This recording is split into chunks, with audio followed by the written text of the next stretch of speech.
There's a storm coming on.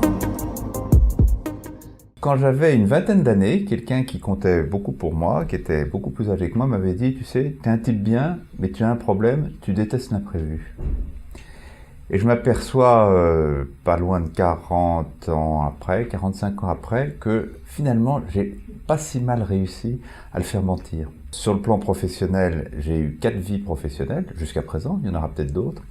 J'ai été journaliste pendant 21 ans, j'ai été un des dirigeants de la FNAC pendant 3 ans, j'ai été entrepreneur dans le conseil pendant 11 ans, et voilà que depuis 5 mois, je suis député. Dans ces 4 cas, les vies m'ont réservé d'immenses surprises, et la plupart du temps, totalement imprévisibles, inattendues, et à chaque fois, elles ont forcé ma capacité d'adaptation, qui n'était peut-être pas très forte au début, et puis qu'il a fallu éduquer.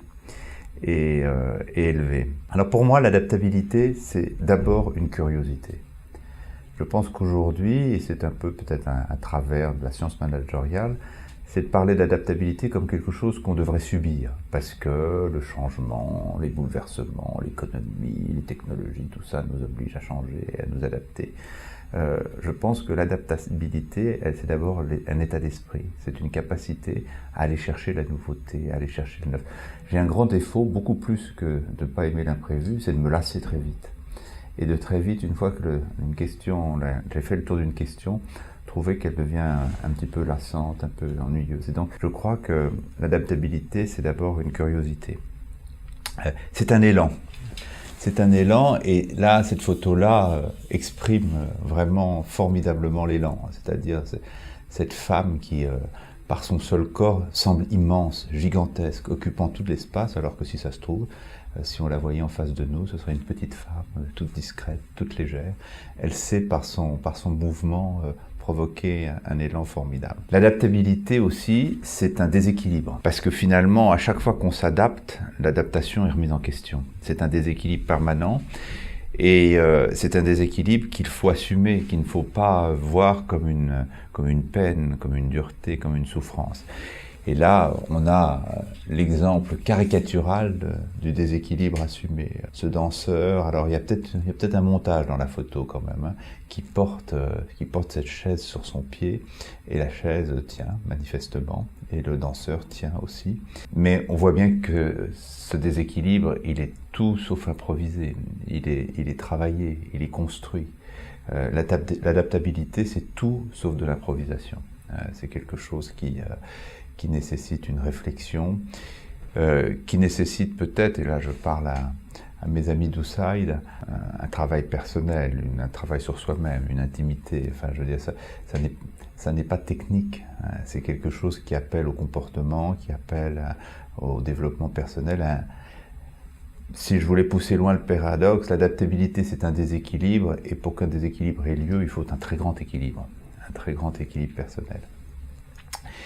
Et puis, l'adaptabilité, c'est aussi un motif de fierté. C'est quelque chose qui apporte de la fierté, de la douceur, de la satisfaction. Une fois qu'on a réussi à relever un défi qui nous oblige à sortir de notre zone de confort, de notre pâté de maison, on a le droit d'en profiter, on a le droit d'en jouir. Et ce moment-là est un moment de douceur, de tendresse, soit avec les autres, soit avec soi-même.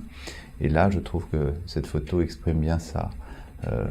L'homme manifestement dans une posture qui n'est pas foncièrement naturelle, mais la femme qui se colle à lui, qui l'enlace d'une certaine manière, lui apporte une sorte de douceur, de réconfort. Tu as accepté de te mettre en déséquilibre, tu as accepté de t'adapter à une situation qui n'est pas naturelle, voilà, je t'apporte une forme de récompense. Tu as le droit aussi de te reposer. Et puis ensuite, puisque quand même nous sommes dans un univers professionnel, une dominante professionnelle, l'adaptabilité, c'est tout sauf une aventure solitaire. C'est quelque chose qui s'inscrit toujours dans une démarche collective. On s'adapte à un environnement, on s'adapte à un groupe, on s'adapte à une entreprise, on s'adapte à une assemblée nationale, on s'adapte à un parti politique, on s'adapte à une famille, on s'adapte à une communauté. On ne le fait jamais tout seul, on ne s'adapte pas tout seul.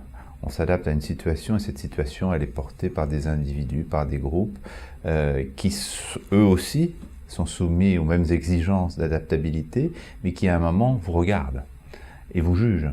Est-ce que lui va y arriver? Est-ce qu'il est capable de réaliser le petit, le moyen ou le grand exploit qui va permettre de s'adapter et d'affronter la situation nouvelle avec, en la dominant et en y étant confortable.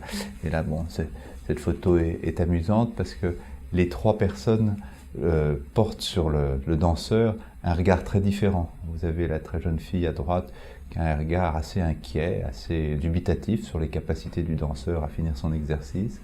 Il y a l'homme au milieu qui le regarde plutôt avec bienveillance, et puis l'autre femme à gauche qui le regarde avec beaucoup de joie, beaucoup de gaieté, peut-être un peu de fierté. Elle se dit que lui, il est en train d'y arriver et que ça sera très bien. Voilà, l'adaptabilité, c'est un peu tout ça pour moi. C'est jamais fini. Évidemment, ça n'est jamais fini, mais on tire d'une longue expérience d'adaptation ou de changement des forces qui permettent d'affronter les situations suivantes avec plus de confort quand même. L'adaptabilité, elle se cultive, c'est comme le sport, c'est comme la gymnastique, c'est comme la danse. Il ne faut jamais cesser de la pratiquer, mais quand même, avec un peu de métier, elle donne moins de courbatures, elle donne moins de frayeur, elle permet de faire les choses avec plus de fluidité et plus de souplesse, pour reprendre l'image de ces photos. Voilà.